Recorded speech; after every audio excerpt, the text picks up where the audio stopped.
नमस्कार मित्रांनो, आज बुधवार दिनांक 12 ऑगस्ट 2026. आज पुन्हा एकदा राज्यामध्ये पावसाचा जोर वाढणार आहे. आपण या व्हिडिओमध्ये सविस्तर आढावा घेणार आहोत की राज्यातील आज कोणकोणत्या जिल्ह्यांमध्ये, तालुक्यांमध्ये, गावांमध्ये या ठिकाणी पावसाची शक्यता असणार आहे. व्हिडिओ शेवटपर्यंत पहा मित्रांनो. तुम्हाला विनंती आहे, तुम्ही व्हिडिओ पाहताय परंतु आपल्या चॅनलला सबस्क्राईब करत नाही, त्यामुळे आताच आपल्या डिजिटल शेतकरी युट्यूब चॅनलला सबस्क्राईब करून घ्या. व्हिडिओला लाईक देखील नक्की करा. तुम्हाला काही शंका असतील, तुमच्या भागात पाऊस झालाय की नाही, तुमच्या गावाचं नाव आपल्याला कमेंट बॉक्समध्ये नक्की कळवा. तर मित्रांनो, आज आहे 12 ऑगस्ट 2026. आज आपण जसं की स्क्रीनवरती बघू शकताय, पश्चिम महाराष्ट्रामध्ये देखील पावसाचा जोर आपल्याला वाढताना पाहायला मिळतोय. खास करून सोलापूर, पंढरपूर, सांगोला या भागामध्ये आपल्याला मध्यम ते जोरदार स्वरूपाचा पाऊस दुपारनंतर व रात्रीच्या दरम्यान पाहायला मिळतोय.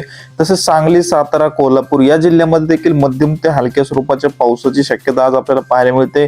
जत, आटपाडी या भागामध्ये देखील हलक्या ते मध्यम स्वरूपाचा पाऊस आज आपल्याला पाहायला मिळत आहे. तसेच मित्रांनो, सातारा जिल्ह्यामध्ये देखील घाटमाथ्याच्या परिसरामध्ये मुसळधार स्वरूपाचा पाऊस पाहायला मिळतोय. तसेच पुणे जिल्ह्याच्या घाटमाथ्याच्या भागामध्ये देखील मध्यम स्वरूपाचा पाऊस आपल्याला पाहायला मिळतोय.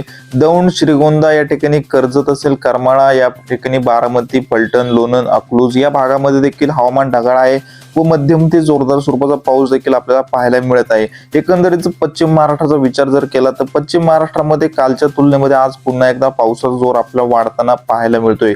मराठवाड्यामध्ये मित्रांनो, या ठिकाणी बीड, लातूर, धाराशिव, छत्रपती संभाजीनगर, तसेच नांदेड, परभणी, हिंगोली, जालना या संपूर्ण 8ही जिल्ह्यामध्ये मित्रांनो आपल्याला भाग बदलत काही ठिकाणी मध्यम तर काही ठिकाणी हलक्या स्वरूपाचा पाऊस पाहायला मिळतोय. नांदेड जिल्ह्यामध्ये आपल्याला जास्त करून पावसाचा जोर आपल्याला पाहायला मिळतोय. पूर्णा, बसमत, नांदेड, भोकर या भागामध्ये आपल्याला मध्यम ते जोरदार स्वरूपाचा पाऊस पाहायला मिळतोय. तसेच परभणी असेल, पाथरी, शेलू, जिंतूर, परतूर, हिंगोली या भागामध्ये देखील मध्यम ते जोरदार स्वरूपाच्या पावसाची शक्यता पाहायला मिळते. जालना जिल्हा व छत्रपती संभाजीनगर जिल्ह्यामध्ये जास्त पाऊस आपल्याला पाहायला मिळत नाही.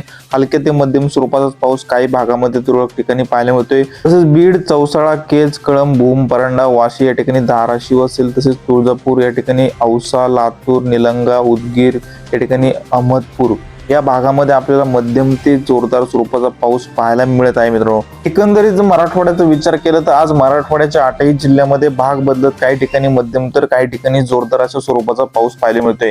विदर्भामध्ये मित्रांनो आपण बघू शकता, या ठिकाणी भंडारा, गोंदिया या जिल्ह्यामध्ये आपल्याला मध्यम ते हलक्या स्वरूपाचा पाऊस पाहायला मिळतोय. उर्वरित मित्रांनो विदर्भामध्ये पावसाचा जोर आपल्याला पाहायला मिळत नाही. या ठिकाणी अमरावती असेल, नागपूर, चंद्रपूर, गडचिरोली या भागामध्ये जास्त काही मित्रांनो पाऊस आपल्याला पाहायला मिळत नाही. यवतमाळ, वाशिम, बुलढाणा या जिल्ह्यामध्ये देखील हलक्या ते मध्यम स्वरूपाचा पाऊस होऊ शकतो, परंतु मित्रांनो जास्त काही या ठिकाणी विदर्भामध्ये पावसाचा जोर आपल्याला पाहायला मिळत नाही. तसेच मित्रांनो खानदेशमध्ये जळगाव, धुळे, नंदुरबार या जिल्ह्यामध्ये देखील मध्यम ते हलक्या स्वरूपाचा पाऊस पाहायला मिळतोय.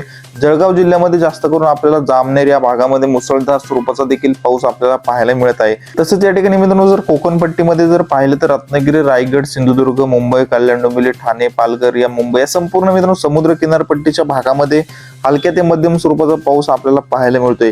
महाराष्ट्राचा एकंदरीत विचार केला मित्रांनो, आज मराठवाड्यामध्ये असेल, तसेच पश्चिम महाराष्ट्रामध्ये असेल, पावसाचा जोर आपल्याला वाढताना पाहायला मिळतोय. कालच्या तुलनेमध्ये हलक्या ते मध्यम स्वरूपाचा पाऊस आपल्याला या भागामध्ये पाहायला मिळत आहे. विदर्भामध्ये जास्त काही मित्रांनो पावसाची शक्यता पाहायला मिळत नाही. तसेच नाशिक व आसपासच्या परिसरामध्ये देखील जास्त मित्रांनो पावसाचा जोर आपल्याला पाहायला मिळत नाही. हवामानामध्ये अचानक बदल होत असतात मित्रांनो. आपण आपल्या डिजिटल शेतकरी युट्यूब चॅनलवरती पावसाचे नवनवीन व ताजे अपडेट घेऊन येत असतो, त्यामुळे तुम्ही आपल्या चॅनलला सबस्क्राईब करून घ्या.